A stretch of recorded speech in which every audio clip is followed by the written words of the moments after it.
make it look nice for somebody. This is a typewriter. Paul Schweitzer fixes them for a living. Can a typewriter repairman survive in the computer age? I was in the Flatiron building across the street for 47 years, but they needed our space and we had to get out. Paul's father opened the Gramercy Typewriter Company in 1932. Abraham Schweitzer would make office visits to clean typewriters and replace their ribbons for $1 a typewriter.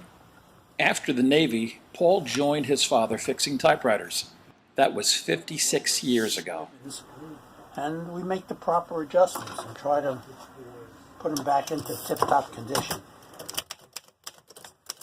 And now Paul's son Jay has joined the family business. All these tags, all these. And if you think business is slow, just look at the machines piled up for fixing. How long will Paul and his company be able to continue?